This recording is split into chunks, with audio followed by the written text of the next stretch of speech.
altivo Panfiro. Uma casa de amor. Boa tarde. Bom dia. É porque eu cheguei tarde, né? Bom dia aos nossos Bom dia aos nossos ouvintes. Que Jesus abençoe a nossa manhã de estudos. Vamos dar continuidade ao estudo da Revista Espírita. Vamos ler o Evangelho e fazer a nossa prece antes. Evangelho capítulo 26, dai gratuitamente o que recebestes gratuitamente. Dom de curar. Devolvei a saúde aos doentes. Ressuscitai os mortos. Curai os leprosos. Expulsai os demônios. Dai gratuitamente o que recebestes gratuitamente. Mateus 10, 8. Mestre Jesus, mais uma vez, rogamos a Tua presença amiga, o Teu amparo, a Tua permissão para estudarmos a doutrina espírita. Evocamos em Teu nome o nosso irmão Allan Kardec e a sua esposa Amélie Boudet, patronos deste estudo.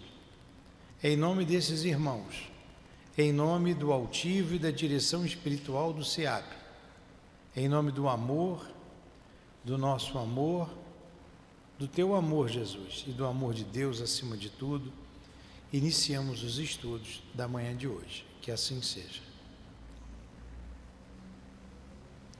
Então vamos lá. Vocês já sabem, mas a gente sempre repete, que a revista é revista, muda de um assunto para outro toda hora.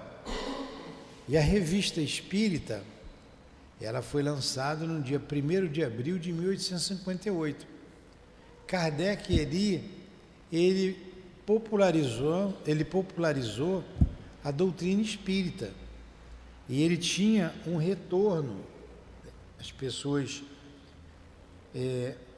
sempre falavam com ele de como repercutia a doutrina espírita naquela época, na sociedade.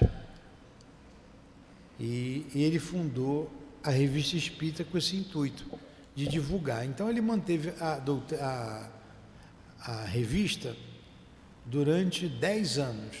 Então de 1858 a 1869. Então nós estamos estudando a de 1859. A de 58 nós já acabamos. Estamos no início. Estamos em janeiro de 1858. E semana passada a gente tinha iniciado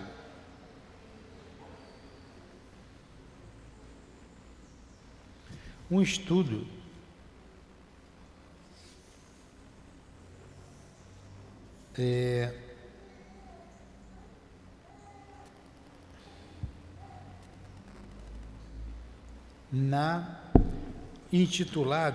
um artigo intitulado O Duende de Bayonne. Bayonne era uma cidade. E ele aparecia, era um garoto, ele deu o nome de Duende, ele que se identificou assim para Allan Kardec, porque ele foi chamado na Sociedade Espírita de Paris, foi evocado e foi perguntado a ele, né, quem era ele. Ele disse que era o irmão da menina, que ele sempre aparecia para ela, desde criança, que ela era criança, e gostava dela porque era irmão dela. E o médium vidente descreveu esse espírito. Ele tinha um jeito meio jocoso de ser e dava alguns presentes à menina. Ele disse que pegava dos outros aqueles presentes, porque um espírito pode fazer o transporte de um objeto qualquer para outro lugar. E o Kardec o evocou, ele deu algumas respostas e ele o evoca novamente no dia 4 de junho de 1855.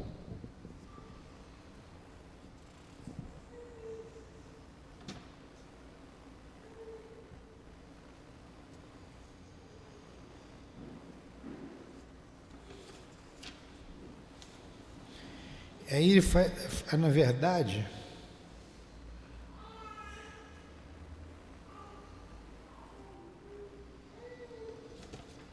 ele vai embora. Aí a gente terminou, ele já fez uma invocação.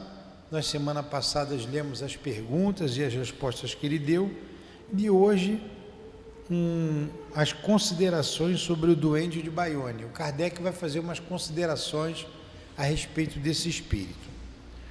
Se compararmos estes fatos com os de Bergsben, que era uma cidade da Alemanha, dos quais os nossos leitores não perderam a lembrança, veremos uma diferença capital.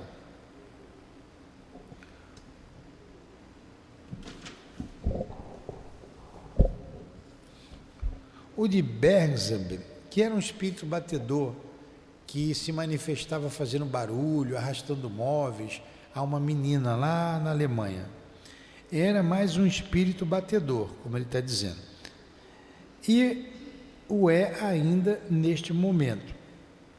Um espírito perturbador, em toda a acepção do vocábulo.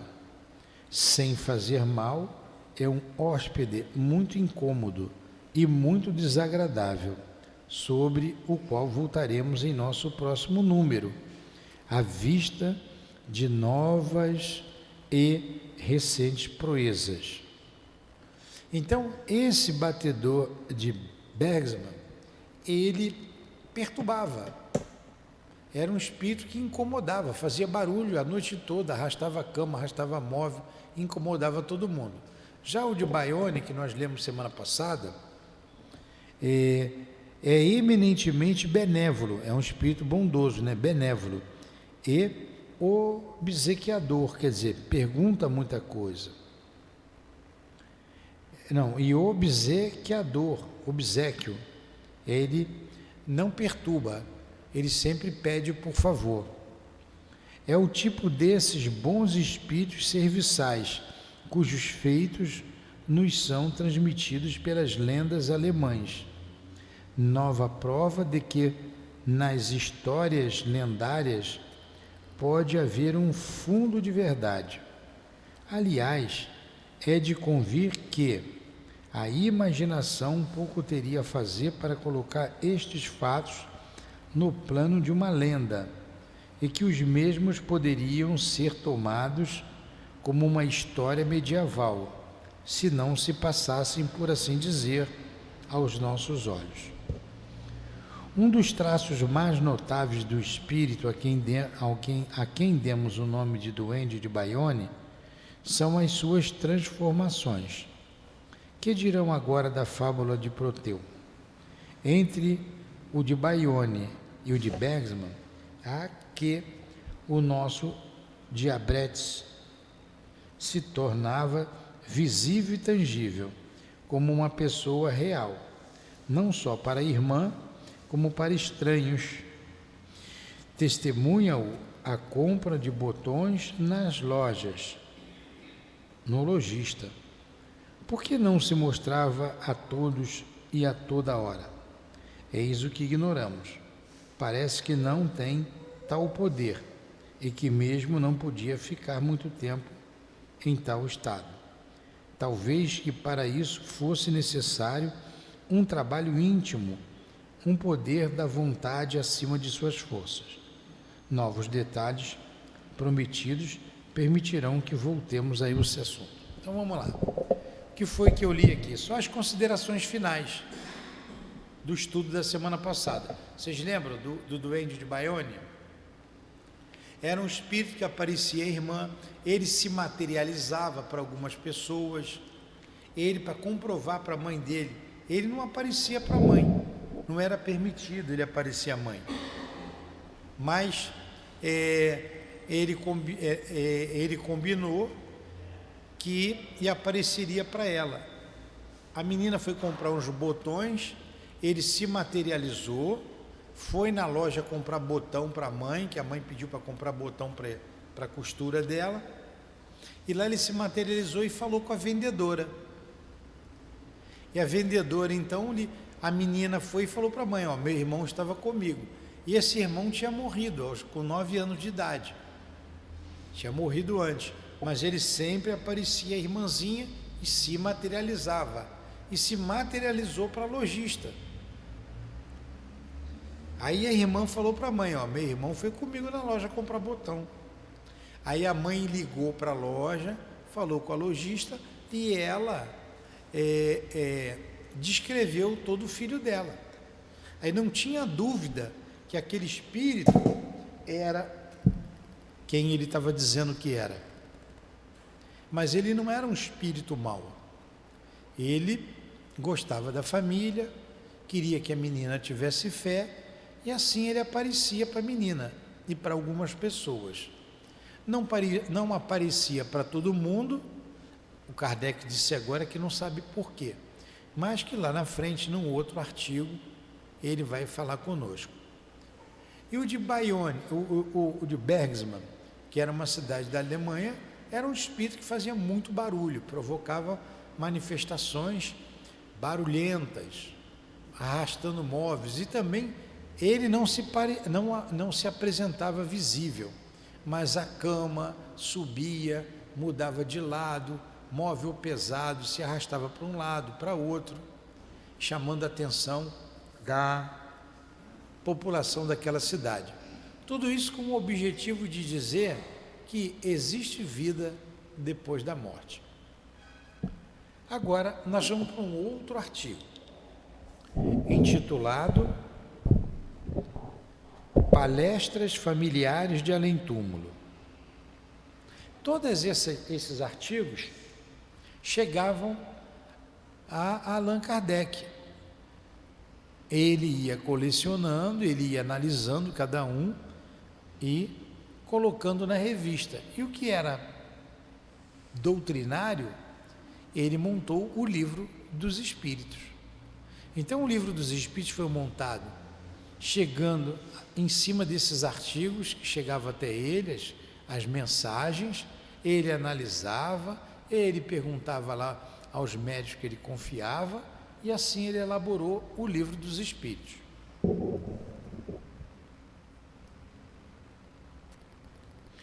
Aí tem um nome aqui diferente: Chaldruc, Dúclos e Diógenes. Dúclos, evocação. Chama esse espírito Dúclos. É um país lá da Europa com esses nomes diferentes. Eis-me aqui. O senhor Adria, médium vidente, que jamais o vira em vida, fez o seguinte retrato, considerado muito exato pelas pessoas presentes que o tinham conhecido. Então era na França mesmo, né? O senhor Dúclos, esse Dúclos, não sei se é senhor ou se é quem é, vamos ver. Aí o médium vidente que o viu, não o conhecia, o descreveu. Rosto comprido, faces cavadas, fronte arqueada e com rugas, nariz um pouco longo e ligeiramente aquilino, olhos cinzentos e um pouco à flor das órbitas, boca mediana e trocista, tem um pouco tez, um pouco pálida, cabelos grisalhos e longa barba, estatura mais para grande do que para pequena, paletó de tecido azul, todo esgarçado e com rasgões, calças pretas, velhas e em frangalhos, colete claro, lenço de uma cor indecisa, amarrado como gravata. Então o médium vidente o viu assim, entenderam? É como se a Dona Maria tivesse morta, eu ia dizer, é uma senhora de cabelo grisalho, usa um casaco marrom, uma blusa de listas, tem um rosto bonito, ela é linda. Aí todo mundo, a Dona Maria. É a Dona Maria. O médium não conhecia esse espírito, mas quem estava presente o conheceu, disse, é o fulano de tal. Aí pergunta para ele, lembra-se de sua última existência terrena? Ele responde, perfeitamente.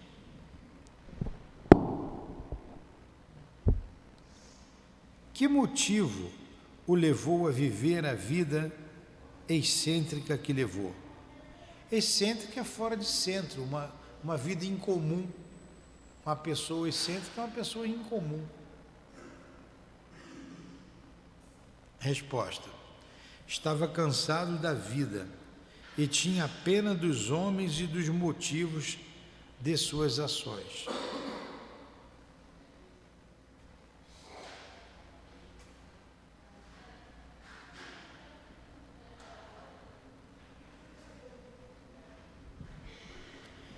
Dizem que era por vingança e para humilhar um parente de alta posição. Isso é verdade? Resposta: não só por isso. Humilhando aquele homem, humilhava muitos outros. Se era uma vingança, custava-lhe caro, porque durante longos anos privou-se de todos os prazeres sociais para satisfazê-la. Não acha isto um tanto duro? Aí ele responde, eu me alegrava de outra maneira. Havia ao lado disso um pensamento filosófico? É por isto que o comparavam a Diógenes? Resposta: havia alguma relação com a parte menos certa da filosofia desse homem. O que pensa de Diógenes? Pouca coisa. Um pouco aquilo que penso de mim. Diógenes tinha sobre nós a vantagem de ter feito alguns séculos mais cedo aquilo que agora faço, e em meio a homens menos civilizados do que eles, em cujo meio eu vivia.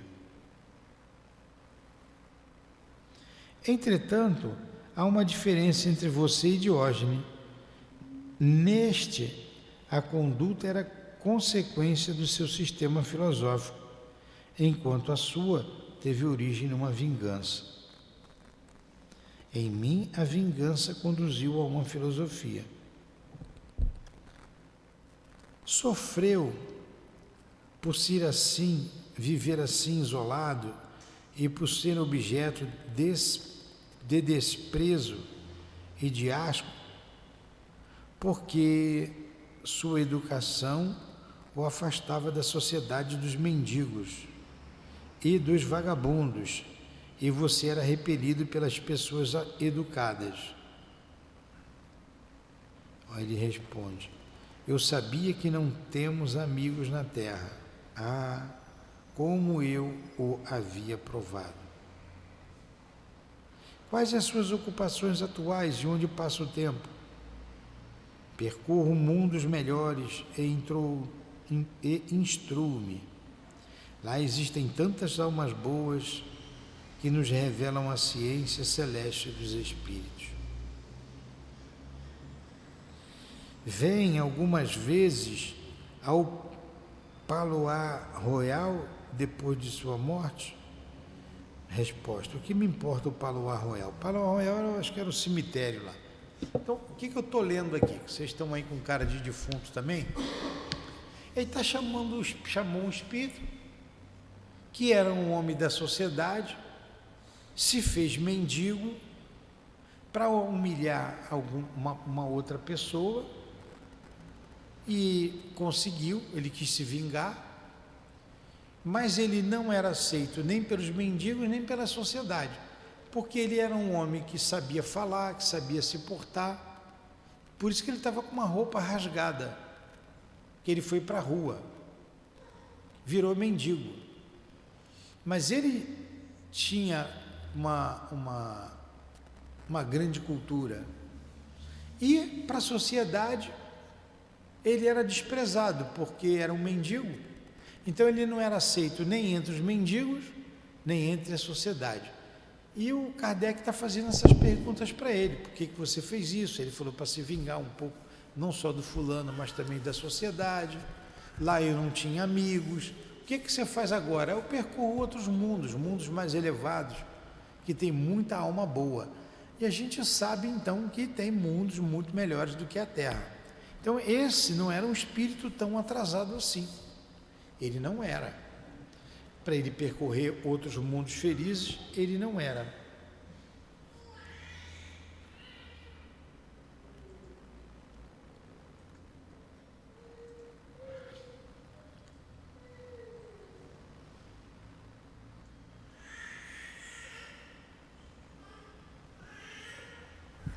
Deixa eu ver aqui a pergunta que eu parei. Vem algumas vezes ao Palácio Royal, aí ele diz aqui, que me importa o Palácio Royal? Entre as pessoas que aqui, eu não sei o que é Palácio Royal, se é o palácio, se é cemitério, não sei. Entre as pessoas que aqui se acham, reconhece algumas que tivesse conhecido em suas peregrinações no Palácio Royal? Ele responde, como não as conhecia? Deixa eu ver o que é Palácio Royal. É um palácio. Vou botar aqui no Google para saber o que é.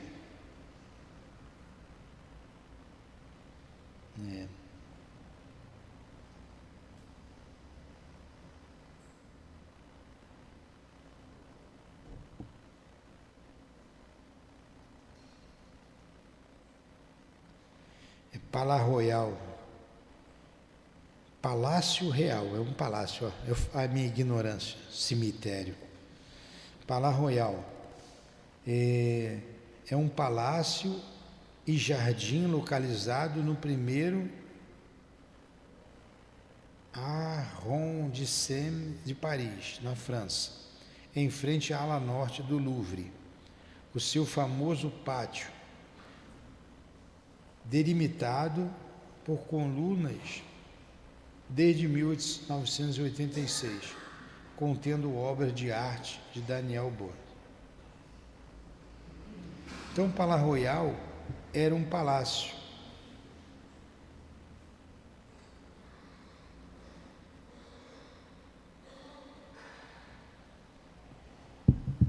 Então ele habitava esse palácio e foi se fazer mendigo, para humilhar algumas pessoas.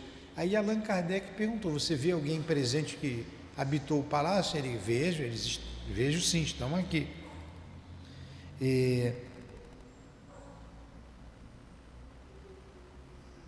É com prazer que as revê? Com prazer, com maior prazer mesmo. Elas foram boas para mim.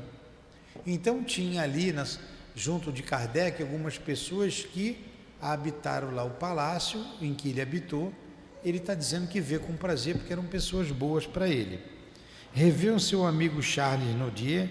Sim, principalmente depois de sua morte. Está errante ou encarnado? Errante como eu. Quer dizer, um amigo dele morreu, continua no mundo espiritual, ele encontra com o amigo. Por que escolheu o Palácio Royal, o lugar então mais frequentado de Paris, para os seus passeios? Não estaria isto contra seus gostos de misantropo? Lá eu via todo mundo, todas as tardes. Olha, ele saiu do palácio e foi ser mendigo em torno do palácio. Por isso que ele é excêntrico, fora de centro. Estranho, uma pessoa estranha, diferente. Por isso que ele foi evocado. Por que escolheu o palácio no lugar então mais frequentado de Paris? Aí diz que lá eu via todo mundo, todas as tardes. Não haveria de sua parte um sentimento de orgulho? Sim, infelizmente. O orgulho teve boa parte em minha vida. E agora, é agora mais feliz? Aí ele diz: sim, sou mais feliz.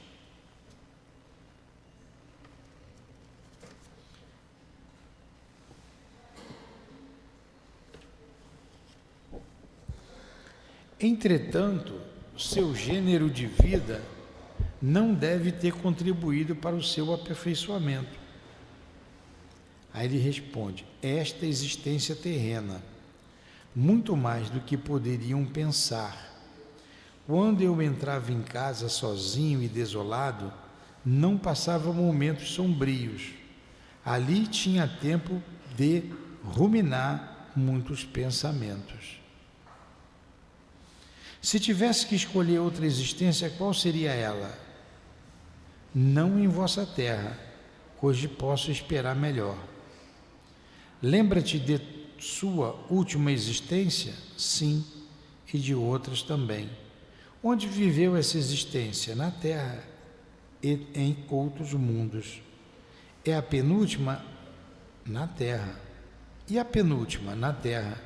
Pode dá-la a conhecer? Não. Era uma vida obscura e oculta.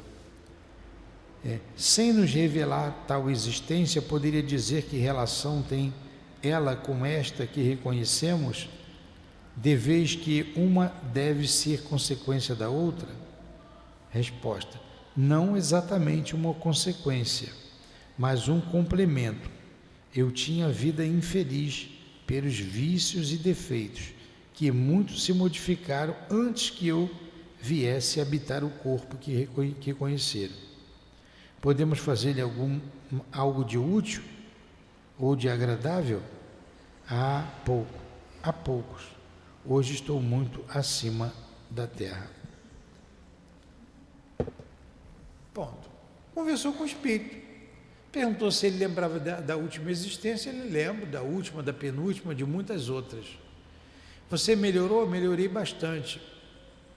Teve vida aqui na Terra? Tive vida na Terra e em outros planetas.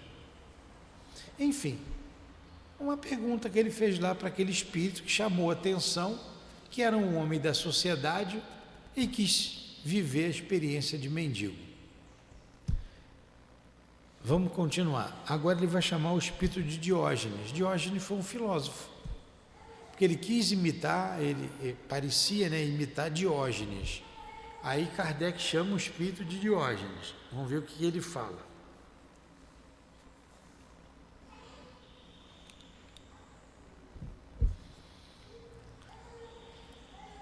Evocação. Ah, como venho de longe. Podeis aparecer ao senhor Adrien, nosso médio vidente, tal como éreis na existência que vos conhecemos? Sim, e até que quiserdes, virei com a lanterna. Aí ele descreve o espírito aqui, Fronte larga, de ossos frontais, bem pronunciados, nariz fino, boca grande, olhos pretos, enfim. Roupa branca e muito suja, braços nus, corpo magro, ossudo, enfim. Dissestes que vinhas de longe. De que mundo vindes? Não conheceis. Terias a bondade de responder algumas perguntas? Com prazer. A existência em que vos conhecemos sob o nome de Diógenes e o cínico, foi proveitosa à vossa felicidade futura? Muito. Enganai-vos, levando-a a ridículo, como o fizeram meus contemporâneos. Admiro-me, mesmo de que a história haja esclarecido tão pouco a minha existência, e que posteriormente pôde-se dizer tenha sido injusta comigo. Que bem pudeste fazer de vez que vossa existência foi muito pessoal? Trabalhei para mim, mas podiam aprender muito comigo. Quais as qualidades que gostaria de ter encontrado aos homens que procuráveis com a lanterna? Ele: firmeza. Se em vosso caminho tivesses encontrado o homem que acabamos de invocar, Chatuduclos, Tê-los-ia tomado pelo homem que procuráveis? Este também renunciava voluntariamente a tudo quanto fosse supérfluo. Não.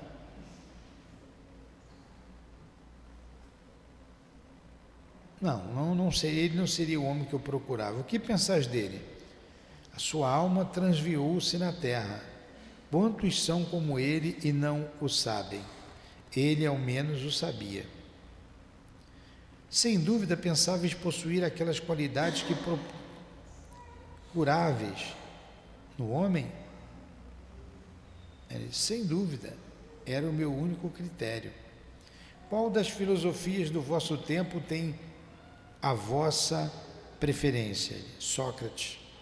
Qual que preferis agora? Sócrates. E o que dizia de Platão? Muito duro, sua filosofia muito severa. Eu admitia os poetas, ele não. É verdade aquilo que se conta de vossa entrevista com Alexandre? É realíssimo, a história até a truncou. Em que a história a truncou? Refiro-me a outras conversas entre nós dois. Pensais que ele me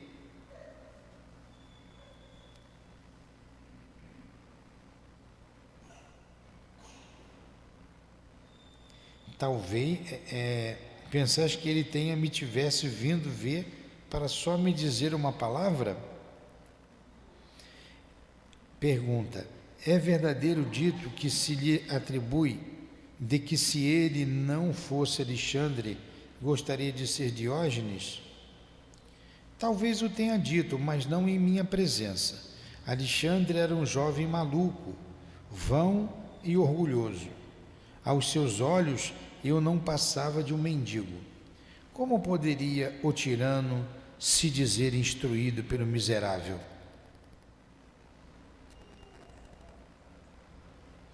Reencarnastes na Terra depois de vossa existência em Atenas?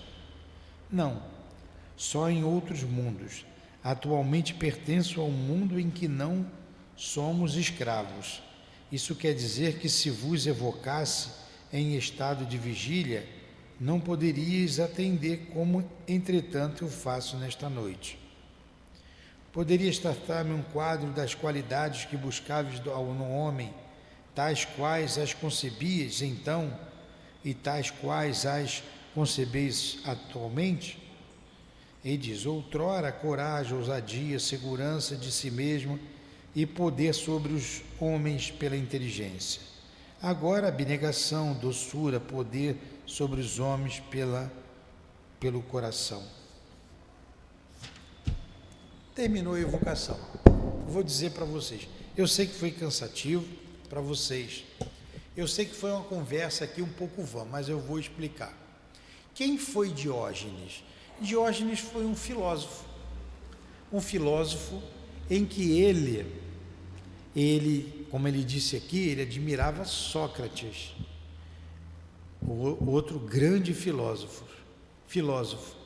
E Diógenes vivia com o necessário. Ele morava num barril. Uma vez, ele andando, ele só tinha uma caneca para beber água e um prato para comer. E um dia, ele passando por uma fonte, viu um homem bebendo água com as mãos. Aí ele jogou a caneca fora.